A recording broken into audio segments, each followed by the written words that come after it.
أكبر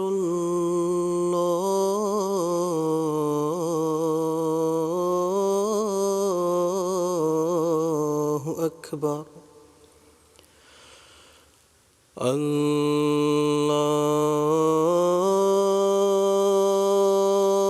الله أكبر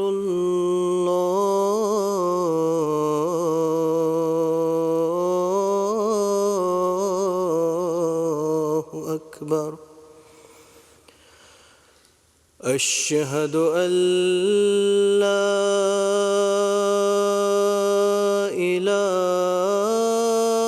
إله إلا الله أشهد أن لا إله إلا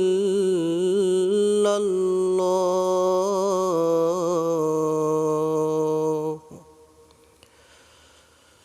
أشهد أن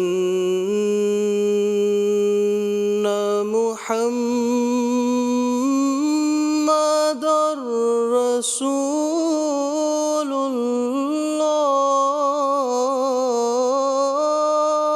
الله أشهد أن محمدًا رسول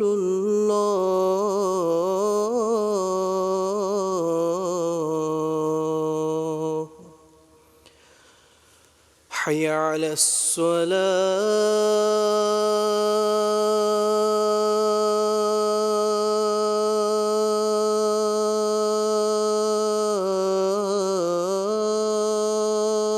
الصلاة حي على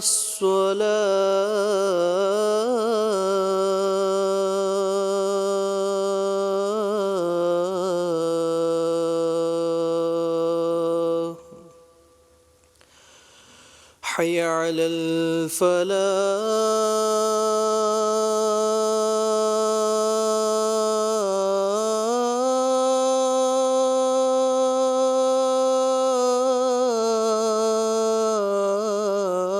الفلاح حي على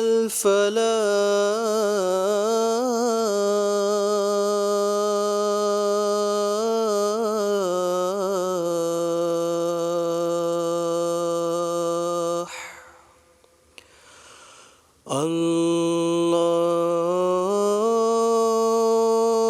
الله أكبر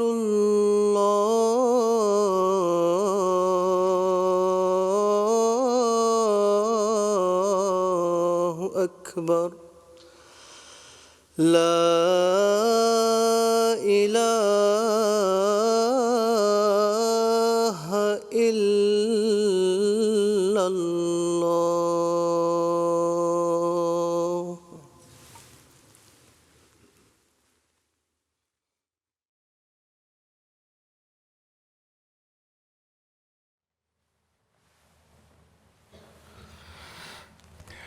السلام عليكم ورحمة الله.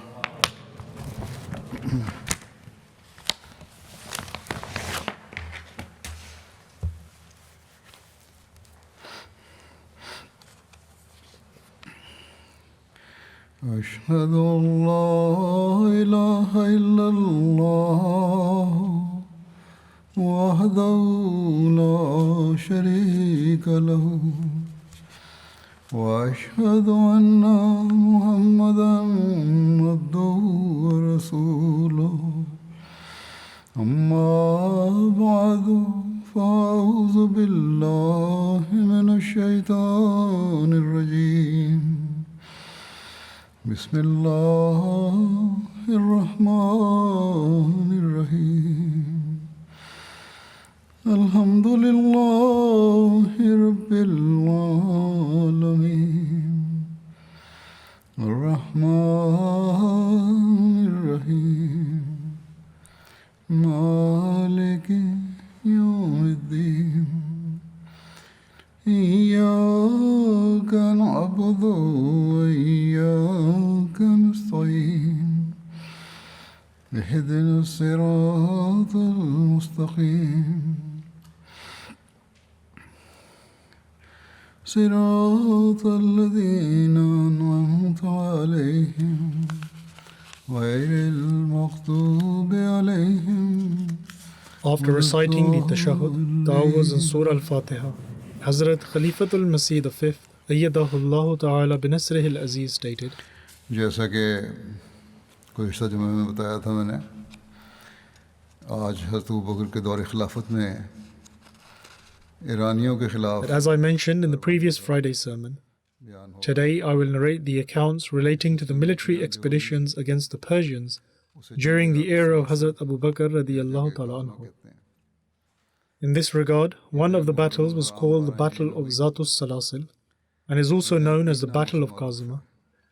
This battle was fought in the month of Muharramul Haram in the 12th year after Hijrah.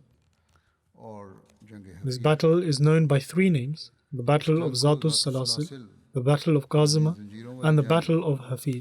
इसलिए कहा जाता है कि अरबी में सिलसिला जंजीर को जिसकी जमा सलासिल है This battle is known as the Battle of Zatus Salasil, को कहते हैं, in other words, the Battle of Chains, because the Arabic word for chain is silsila, and salasil is its plural. ईरानी फौज ने अपने आप को एक दूसरे के साथ This is because the Persian soldiers had tied themselves to one another with chains, so that none of them could flee from battle. जंग ज़ातुल सलासिल की इस रिवायत However, some historians do not accept this narration regarding the Battle of Zatus Salasil. ये जंग मुसलमानों और ईरानियों के दरमियान काज़मा मुकाम के करीब लड़ी गई थी। This battle was fought between Muslims and the Persians near Kazima, करते हैं and as such, it is also known as the Battle of Kazima. Basra से बहरैन जाते हुए सहल बाहर पर एक बस्ती है। Kazima is a town located at the coast on the way from Basra to Bahrain. इस जंग को जंग हफीर भी कहा जाता है। And since it was fought in the area known as Hafir, it is also called the Battle of Hafir. हज़रत खालिद बिन Waleed Hazrat Khalid bin Walid was the commander-in-chief of the Muslims, नाम हुर्मुज़ था। and the name of the commander-in-chief of the Persians was Hurmuz. 18,000 थी The Muslim army comprised of 18,000 soldiers, कि Hormuz and as has been mentioned in previous sermons, Hurmuz was the Persian governor of that region इस इलाके who का enjoyed a higher status in terms of his ancestry, dignity and honor than most other Persian leaders. बड़ा हुआ था। ईरानी मुअज़्ज़िज़ीन की आदत थी कि वो मामूली टोपियों के बजाय It was the custom of the more revered individuals of Iran to wear expensive hats instead of ordinary ones. जो शख्स And the higher a person's status was, in terms of ancestry, dignity and honor, उसी he would मुनासिब wear a hat corresponding to his status.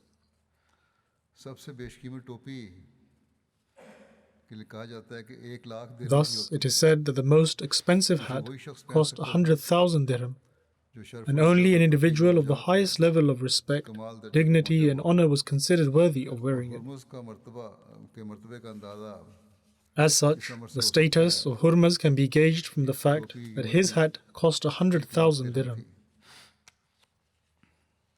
ईरानियों के नज़दीक तो इसकी वजाहत मुसल्लम थी, लेकिन इराक की हदूद में बसने वाले The Persians afforded him with great honor, को नफरत की निगाह but the Arabs living at the border in Iraq abhorred him, उन अरबों as he treated those Arabs much harsher than all the other officials at the border. जुल्म करता था। अरबों की नफरत इस हद तक पहुंची हुई थी Their dislike, in other words, of the non-Muslim Arabs कि वो किसी had शख्स reached the point that whenever they mentioned the immorality of an individual, का नाम बतौर they would use Hurmuz's name as a proverbial expression. लगे थे। चुनांचे कहते थे कि फलां For example, they would say ज़्यादा खबीस है that such and such individual is even more immoral than Hurmuz, और बदतीनत or such and such individual is even more wretched than Hurmuz, फरामोश है। or that such and such individual इसी वजह से Hormuz is even more forgetful of the favors conferred upon him than Hurmuz. सामना करना पड़ता था।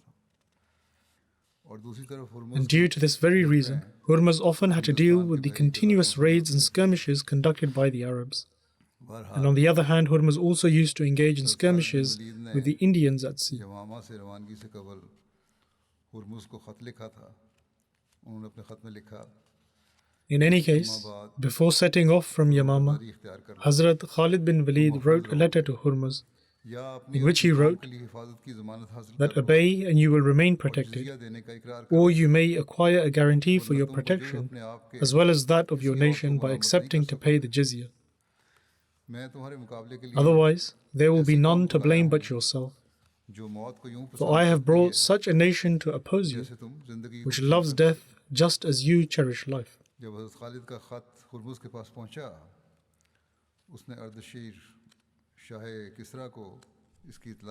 When Hazrat Khalid's letter reached Hurmuz, he informed the Persian king of it, and then gathered his forces and set out along with a swift battalion to Kazima to fight against Hazrat Khalid.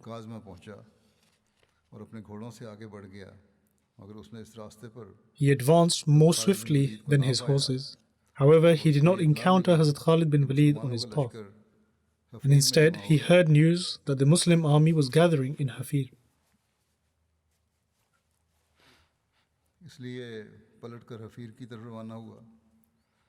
And so he turned around and set forth for Hafir. Hafir is the first location one would cross en route from Basra to Mecca. And as soon as he arrived there, he organized the formation of his forces.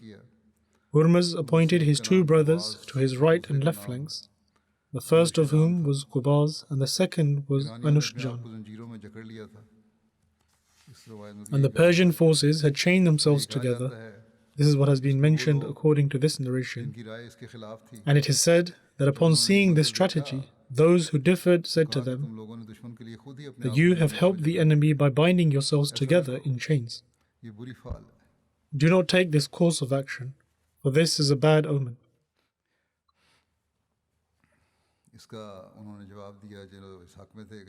However, those in favor of binding themselves together by chains responded and stated that we have received news that you intend to flee and run away. When Hazrat Khalid received news of Hurmuz arriving in Hafir, he redirected his forces to Kazima. And Hurmuz learned of this and immediately set forth for Kazima and set up his encampment there. Hurmuz and his armies assembled in rows and took control of the water supply.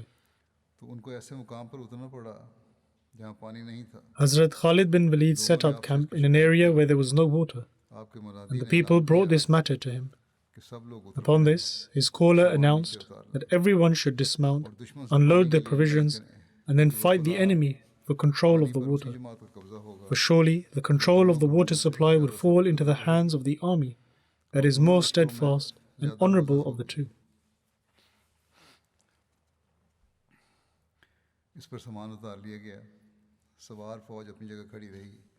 Upon this, the provisions were unloaded, and the mounted soldiers took their place, and the foot soldiers marched forward and attacked the enemy. Both sides engaged in battle, and all the while Allah sent a cloud behind the Muslim forces, and it rained behind the Muslims, which gave them strength. Hurmuz then hatched a plot to deceive Hazrat Khalid. He instructed his defensive forces that he would challenge Hazrat Khalid to a duel, and while he keeps him occupied in combat, they should launch a surprise attack on Hazrat Khalid.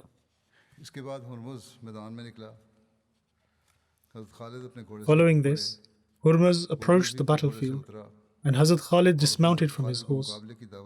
Hurmuz too dismounted from his horse and challenged Hazrat Khalid to a duel. Hazrat Khalid approached him, and a fight ensued, and both attacked one another. Hazrat Khalid was able to overcome Hurmuz, upon which Hurmuz's defensive forces broke protocol and attacked Hazrat Khalid while surrounding him. It is said that when a single combat duel such as this is taking place, others are not allowed to interfere and attack. However, the enemy's army launched an attack. But despite this, Hazrat Khalid was able to kill Hurmuz. And as soon as Hazrat Kaka bin Amr witnessed this deception by the Persians, he surrounded and attacked Hurmuz's defensive forces and killed them. The Persian forces faced defeat and fled, and Qubaz and Anushjan were also from among those who fled.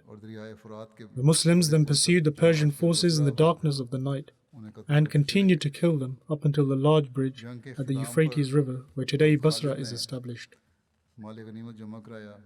Upon the conclusion of this battle, Hazrat Khalid had the spoils of war collected, and amongst the spoils of war was also a camel's load worth of chains. The chains weighed 1,000 ratan, in other words, approximately 375 kilograms.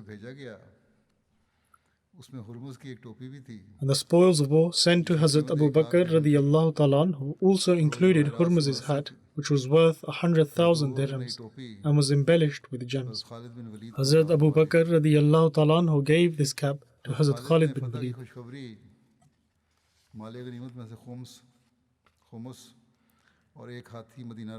Hazrat Khalid bin Walid sent the good news of the victory, a khums and an elephant to Medina, and he also announced everywhere about the victory of the Islamic army. Zir bin Kulab went to Medina with the khums and the elephant. And the people of Medina had never seen an elephant before. In fact, let alone the people of Medina, no Arab had ever seen an elephant aside from the elephants of Abraha's army.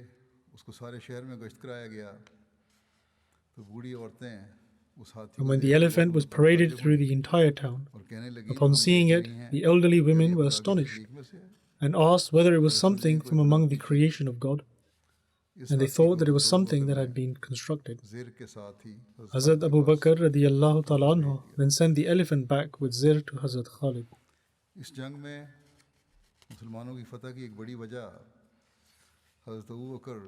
One key reason for why the Muslims succeeded in this battle was the policy Hazrat Abu Bakr radiyallahu ta'ala anhu devised with respect to the farmers of Iraq, and which Khalid implemented strictly. Under this policy, the farmers were not disturbed, and instead they were left wherever they were settled. And aside from a small amount taken in the form of jizya, no other form of tax was taken from them. Every member of the cavalry who took part in the battle of Zatus Salasil was given 1,000 dirhams, and those on foot were given 1/3 of this. The Battle of Kazima had a far-reaching impact. It made the Muslims realize one thing, that despite knowing all about the reputation of the power wielded by the Persians, their full-strength army could not contend with a small Muslim army.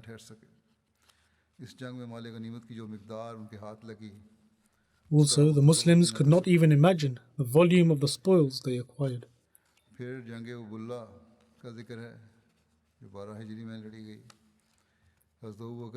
Then there is mention of the Battle of Ubullah, which was fought in 12 Hijri. Hazrat Abu Bakr radiyallahu ta'ala anhu ordered Hazrat Khalid to start the campaign in Iraq from Ubullah, which was a frontier part of the Persian Gulf area. Trade caravans from Iraq that would travel to the subcontinent and Sindh would first stop at Ubullah. There are two narrations with regards to the conquest of Ubullah. One narration is that the Muslims conquered it for the first time during the Khilafat of Hazrat Abu Bakr radiyallahu ta'ala anhu, but then later fell back into the hands of the Persians, and it was during the Khilafat of Hazrat Umar radiyallahu ta'ala anhu that the Muslims conquered it fully. And according to the second narration, Ubullah was conquered in the time of Hazrat Umar radiyallahu ta'ala anhu. But Allama at-Tabri has recorded brief details of this battle in his book under the Khilafat of Hazrat Abu Bakr radiyallahu ta'ala anhu. However, he further writes that the conquest of Ubullah, which has been mentioned by historians during the Khilafat of Hazrat Abu Bakr radiyallahu ta'ala anhu, seems to be contrary to authentic narrations, because Ubullah was conquered in 14 Hijri during the Khilafat of Hazrat Umar radiyallahu ta'ala anhu at the hands of Utbah bin Ghazwan.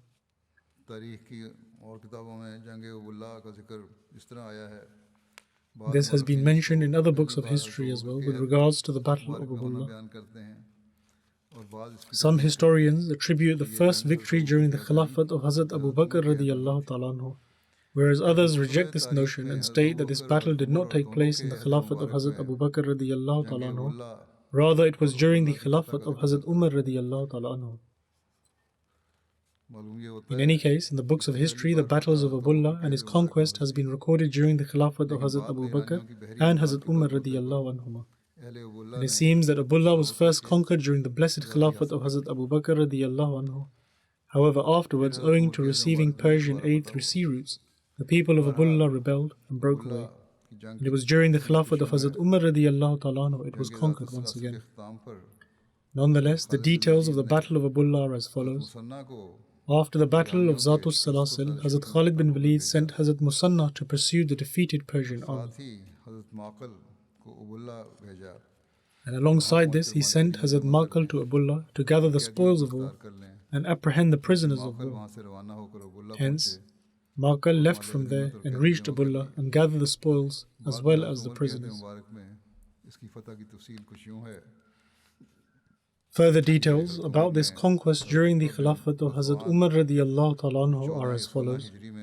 Hazrat Umar radiallahu ta'ala anhu sent Hazrat Utbah bin Ghazwan to Basra in 14 or 16 Hijri and instructed him to remain there for 1 month. The people of Abullah came out to confront him, and they were 500 non-Arab soldiers who were appointed to safeguard Abullah. Hazrat Utbah fought against them and defeated them and then penetrated the Persian town.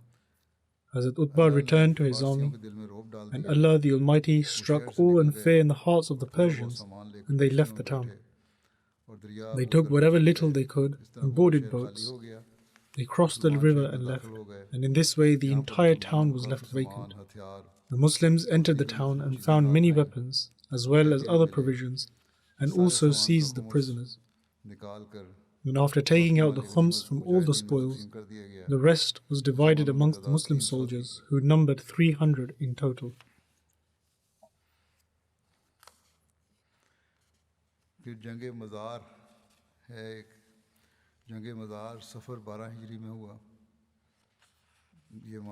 Then there is the Battle of Mazar, which was fought in Safar 12 Hijri.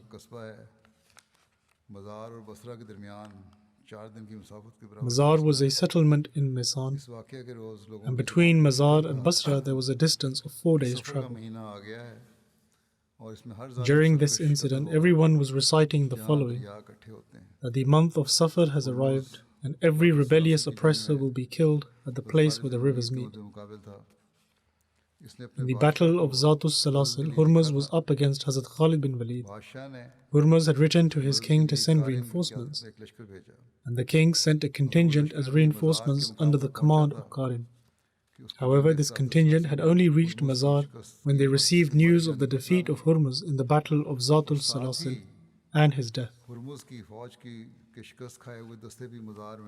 Alongside this, contingents of the defeated army of Hurmuz ran to Mazar and met Qarin.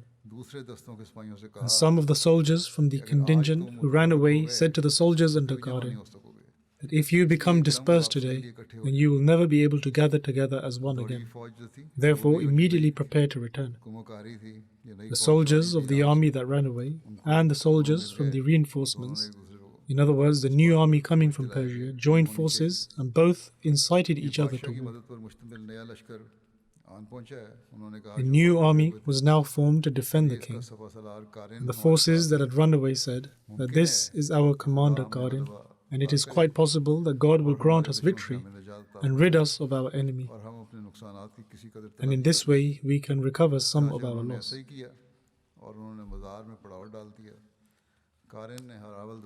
Thus, they did so accordingly and settled in Mazar. Qarin assigned the vanguard to Qubaz and Anushjan, who had run away during the battle of Zatus Salasil. Meanwhile, Hazrat Musanna and Hazrat Muanna had sent news of the activities of the enemy to Hazrat Khalid bin Walid. As soon as Hazrat Khalid heard of Qarin's arrival, he distributed the spoils of war received in the battle of Zatus Salasil to those soldiers who had been allotted the spoils according to Allah's decree. He also gave from the khums as much as they wished. He then sent the remaining spoils and the khums from the battle of Zatul Salasil and the good news of the victory to Hazrat Abu Bakr radiyallahu ta'ala anhu. Hazrat Khalid also informed Hazrat Abu Bakr radiyallahu ta'ala anhu that the army defeated in the battle of Zatul Salasil has joined the new contingent under the command of Qarin and have gathered in one place. Thus, Hazrat Khalid left from there and went to confront Qarin's army in Mazar. He arranged his army in rows, and the two armies clashed in a state of rage and fury. Qarin stepped into the battlefield for a duel, and both Hazrat Khalid and Hazrat Maqil bin Asha stepped forward to confront Qarin. However, Hazrat Maqil moved ahead swiftly to overpower Qarin and killed him.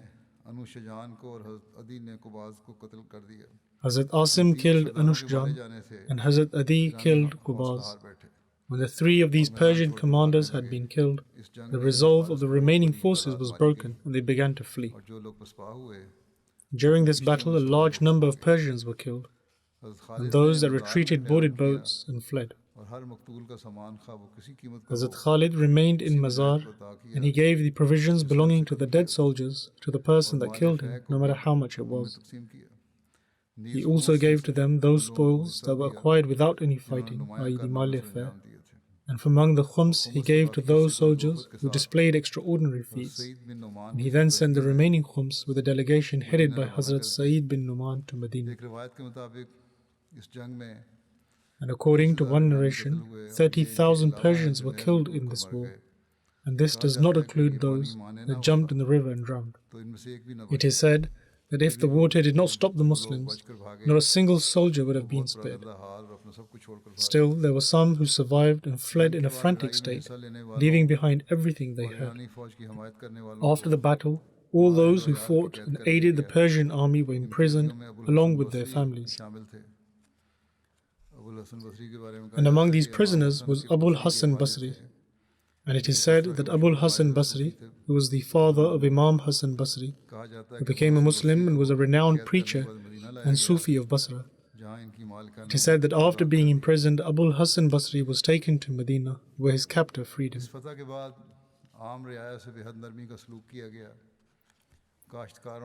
After this victory, the general population was treated with exceeding kindness, and without inflicting any sort of harm upon them. Farmers and all others were urged to offer jizya, and they were allowed to maintain possession of their lands and properties.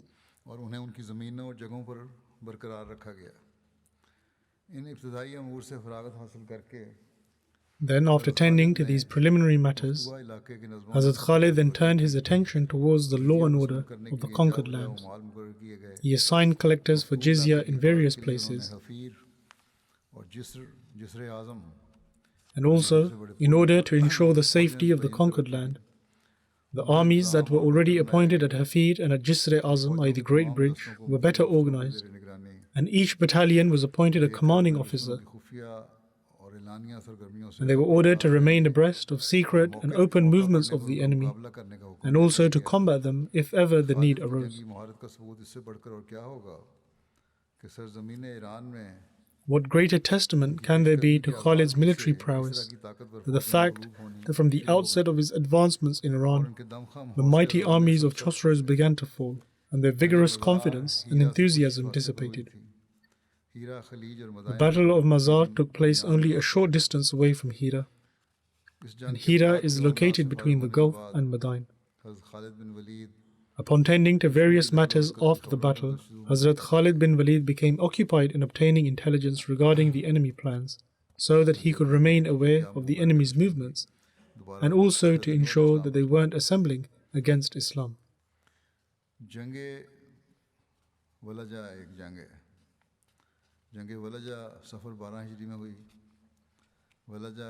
Another battle was the Battle of Walaja, which took place in Safar 12 Hijri. Walaja is a dry land near Kaskar. The Persians had been made to face humiliating defeat at the Battle of Mazar, in which many of their prominent leaders were killed.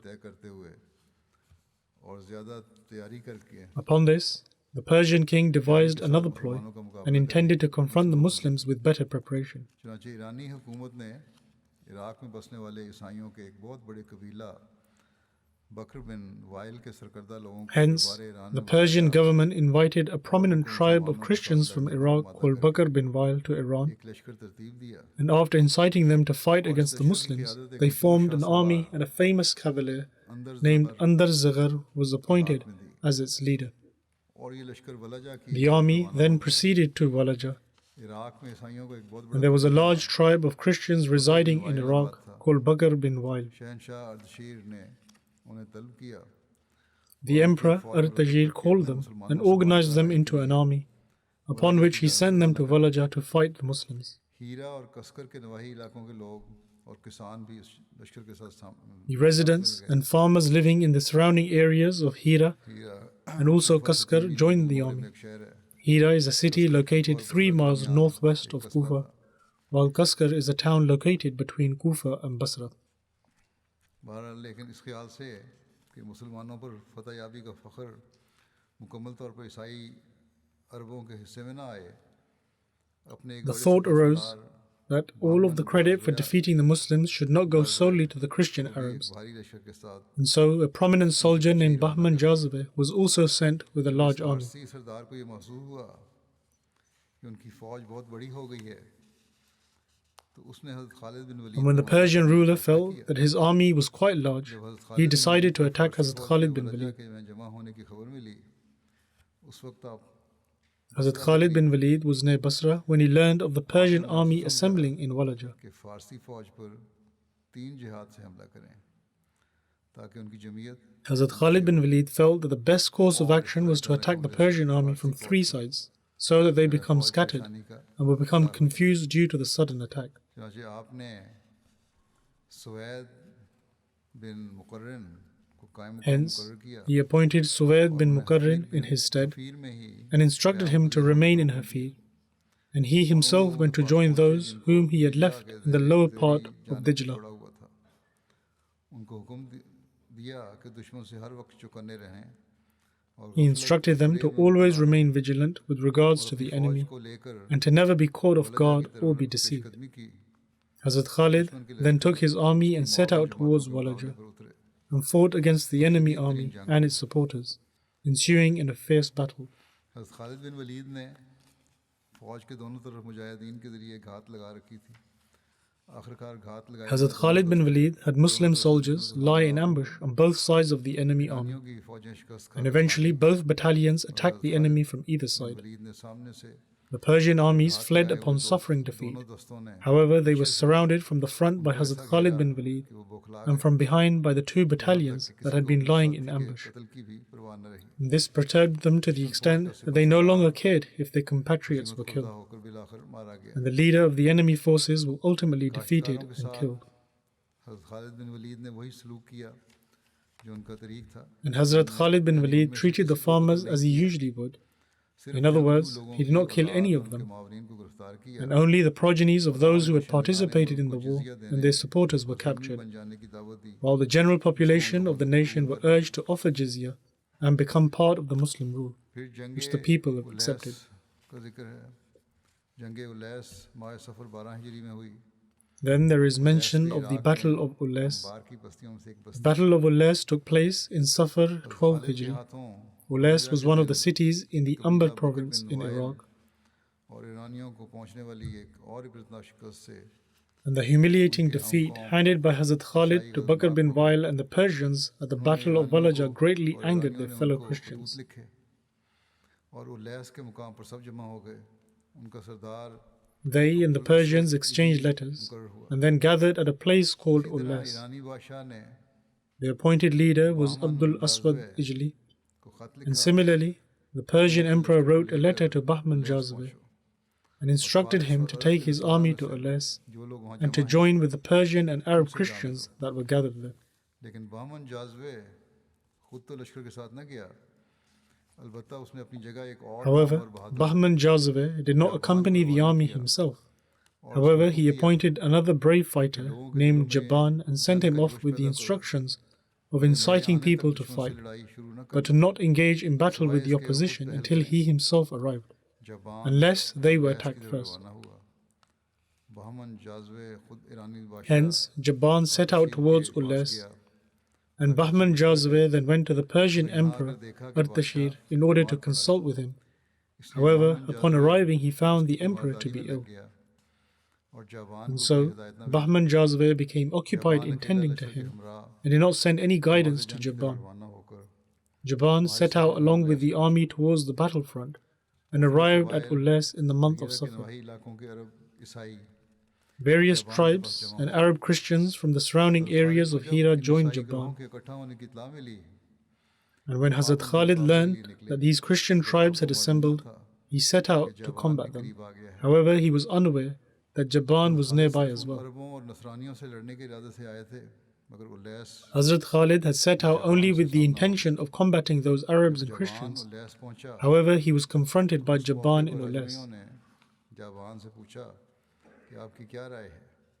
When Jaban arrived in Ulais, the non-Arabs asked him his opinion as to whether they should gather intelligence or eat first.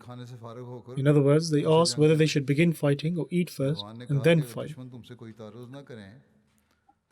Upon this, Jaban said that if the opposition was not posing any hindrance, then they should remain silent. However, he was of the opinion that they would attack them suddenly and not allow them the opportunity to eat. However, they did not heed to what Jaban said. They lay down their sheets and selected the food, and after inviting everyone, they began eating. Hazrat Khalid arrived to combat the enemy, and he took a pause and instructed for their belongings to be unloaded. Once this was done, he turned his attention towards the enemy. Hazrat Khalid appointed a battalion to protect him from behind, and he then proceeded towards the enemy ranks, whilst proclaiming that where is Abjar, where is Abdul Aswad, and where is Malik bin S. Aside from Malik, everyone else remained silent out of fear.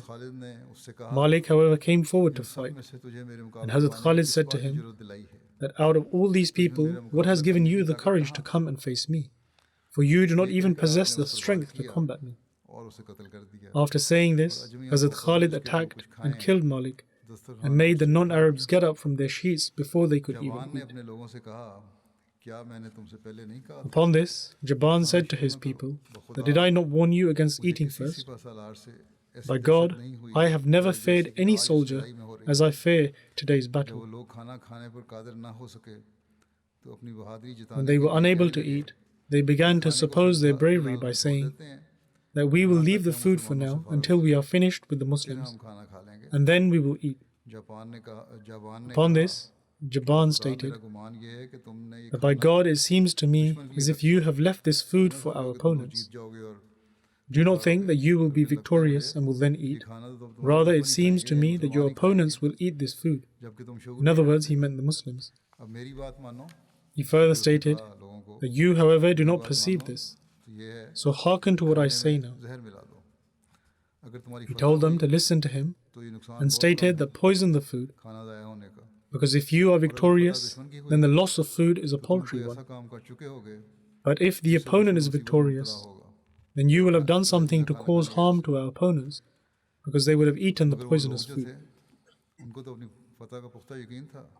However, those people were firmly convinced of their victory and said that there was no need to poison the food, as they would easily win the war and would then eat the food. Hazrat Khalid then organized the formation of the army in the same way he did in the previous battles.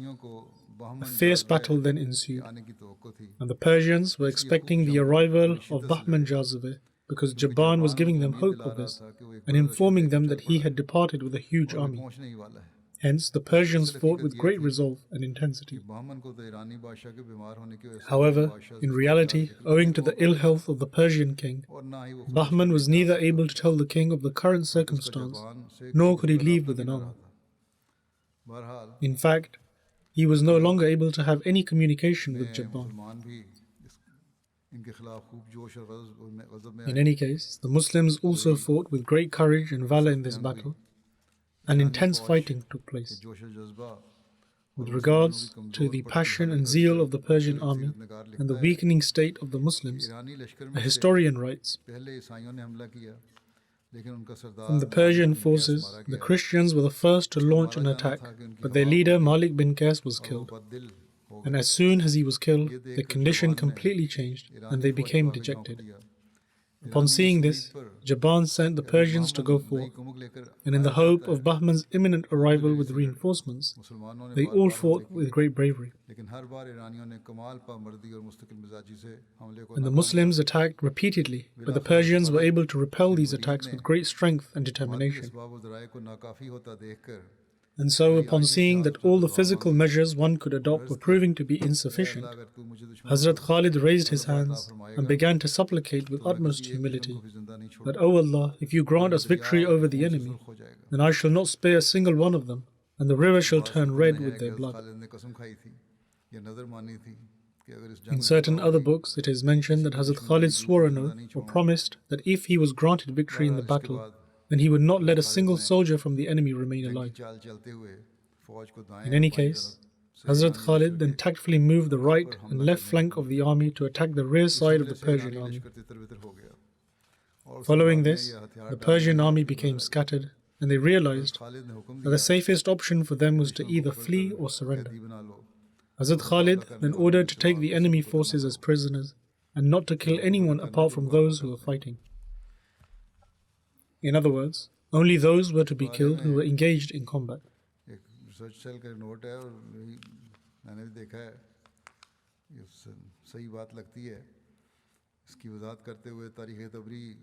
There is a note in relation to this from the research cell, and I also believe this to be correct.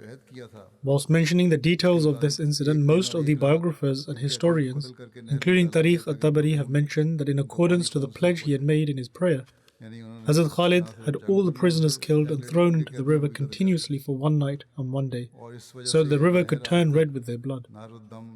In other words, he not only fought against those who were engaged in fighting, but he also killed those who had been taken as prisoners. And it is for this reason that even till today, this river is known as Nahrud Dam, i.e. the river of blood. However, this does not seem to be true, in that the prisoners were killed and their blood was spilled into the river.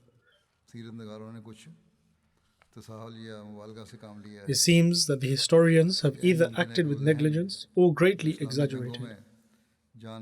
Or it is quite possible that those who sought to deliberately include false accounts of cruelty and barbarity in the wars fought by Muslims, they included such accounts wherever they found the opportunity.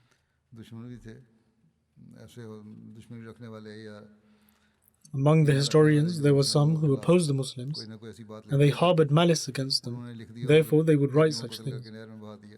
Hence, it is possible that they may have written that the prisoners were killed and thrown into the river. But in any case, it seems that such accounts have been added from themselves, so that through their ploys and deception, they would portray as if the Muslims carried out cruelty and oppression, and also that the unarmed prisoners were killed. First and foremost, in accordance to the rules and principles of warfare that were prevalent at the time, it would not have been objectionable to kill the prisoners. However, the battles which particularly took place in the blessed lifetime of the Holy Prophet, peace and blessings of Allah be upon him, and in the era of Khilafat-e-Rashida, there was never such an instance where the prisoners were killed like this. Although there were hundreds of thousands of people who were killed during these battles, but all of them were those who were killed during battle. If one studies the battles of the Commander-in-Chief Hazrat Khalid bin Walid, they will find that to whatever extent possible in the battlefield, he would spare the lives of those who either surrendered or was willing to pledge their obedience. And despite the false accounts by the historians, one who researches into anyone who was killed by him, they will find solid justifications and reasons for it. Similarly, if one ponders over this particular incident as well, they will find that it seems to be fabricated.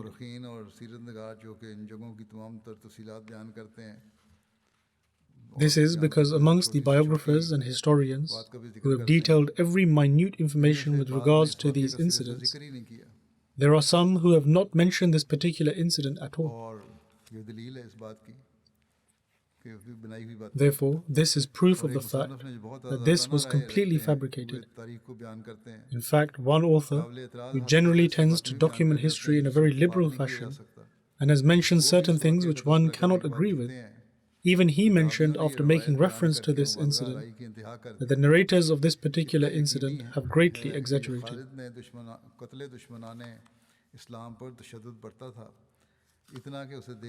There is no doubt that Khalid treated the opponents of Islam very strictly, that even Kaka and his men could not bear to see.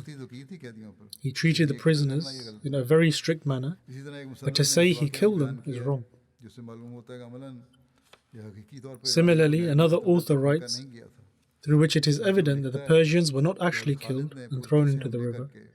He writes that Hazrat Khalid launched an attack against the Christian army in such an intelligent manner and broke them down and completely destroyed the rows of the Persian army that it seemed as if they were made of mud as opposed to muscle and flesh. Since the Persian army was spread widely, they formed a crescent shape and encircled the Muslims.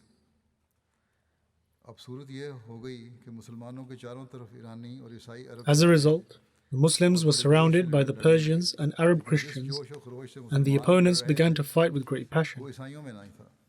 But the passion of the Christian army could not match to that of the Muslims. Each and every Muslim became like a bloodthirsty lion, and through mighty onslaughts they cut through the Christian army like grass. Even though the Persians were martyring and wounding the Muslims, but very few Muslims were falling down, and those who were injured would fight with even greater passion. On the other hand, the Persians were being killed in such large numbers that the battlefield was covered with their bodies, and those who were injured would leave the battlefield. The Muslims killed so many of their opponents that their clothes were covered with their bloodstains. The clothes of Khalid bin Walid were also in the same condition. And the ground was drenched with the blood of the Persian army, and it began to flow like water.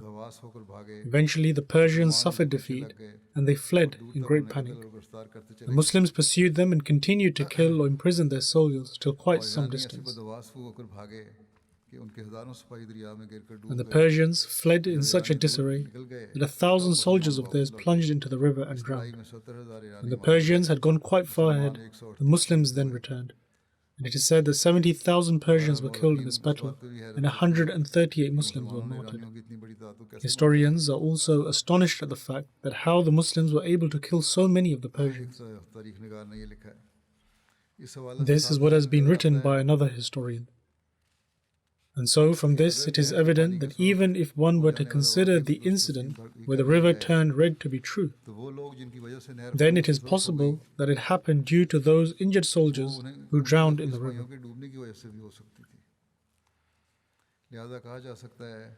Thus, it can be said that there is some element of exaggeration in these accounts, and on the basis of this, people had the opportunity to level such peculiar allegations against the Islamic wars and against the character of Hazrat Khalid. Through these battles, they have tried to accuse the Muslims of being cruel and oppressive.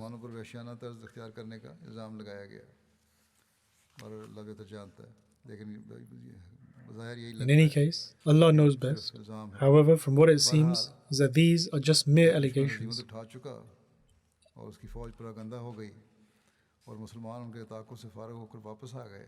In any case, when the enemy suffered defeat and their army became scattered and the Muslims were no longer going after them and returned, Hazrat Khalid stood next to the food provisions and stated that this was for them. Because whenever the Holy Prophet, peace and blessings of Allah be upon him, would find the food which had been prepared by the enemy who had fled the battle, he would distribute it amongst his army. And so the Muslims began to eat the food as their evening meal. And in the Battle of Ullas, 70,000 soldiers from among the enemy were killed, which has already been mentioned. With regards to the victory at Amveshiya, it is written that Allah the Almighty granted victory over Amveshiya in Safar 12 Hijri without any battle taking place. Amveshiya is the name of a place in Iraq, and when Hazrat Khalid finished from the conquest of Ullas, he made preparations and went to Amveshiya. However, prior to his arrival, his residents quickly fled from the area and dispersed in Sawad. Iraq में वो बस्तियां जिनको मुसलमानों ने हज़रत उमर के दौरे खिलाफत Those settlements in Iraq, which the Muslims had conquered during the era of Hazrat Umar radiallahu ta'ala anhu, were named Sawad owing to its lush green fields. Khalid ने अमवीशिया और इसके कुर्ब जवार में जो कुछ भी Hazrat Khalid ordered to seize everything that was in Amvishia and in its near vicinity. उल्लैस इस मुकाम की फौजी Amvishia was a city similar to Hira, and Ules was its military cantonment. से इस कदर The spoils of war acquired by the Muslims from Amvishia was in such abundance that never before had such a vast amount been acquired in all the previous battles, starting from Zatus Salasil. The share from the spoils of war granted to the horse riders was 1,500 dirham, and this was in addition to what was given to all those who achieved great feats in this battle. The news of the conquest of Ules and Amvishia was given by Hazrat Khalid through a person called Jandal, who belonged to the Ijal tribe. He was famously known for being a courageous guide. He went to Hazrat Abu Bakr radiallahu ta'ala anhu and conveyed the news about the conquest of Ules, and also gave details of the amount acquired from the spoils of war, and also the number of prisoners and the amount acquired as part of the khums, as well as those who achieved great feats. He particularly mentioned the valiant efforts of Hazrat Khalid in an excellent manner. Hazrat Abu Bakr radiallahu ta'ala anhu was greatly impressed by his bravery, firm resolve, and the manner in which this emissary conveyed the news of victory. Hazrat Abu Bakr radiallahu ta'ala anhu liked the mannerisms, the accounts of bravery and courage, and the manner in which he narrated these accounts. And so Hazrat Abu Bakr radiallahu ta'ala anhu inquired of his name, and he replied that his name was Jandal. Hazrat Abu Bakr radiallahu ta'ala anhu then commended him and granted him a bondswoman from the spoils of war, from whom he had progeny. And it was on this occasion that Hazrat Abu Bakr radiallahu ta'ala anhu stated that no woman from now will be able to give birth to a child the like of Khalid bin Walid. The rest of the accounts will be narrated in the future, inshallah.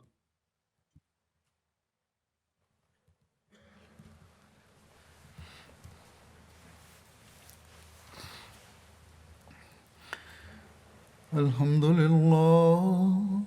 الحمد لله نحمده ونستعينه ونستغفره ونؤمن به ونتوكل عليه ونعوذ بالله من شرور أنفسنا ومن سيئات أعمالنا من يهده الله فلا مضل له ومن يضلل فلا هادي له ونشهد أن لا إله إلا الله ونشهد أن محمدا عبده ورسوله عباد الله رحمكم الله إن الله يأمر بالعدل والإحسان وإيتاء ذي القربى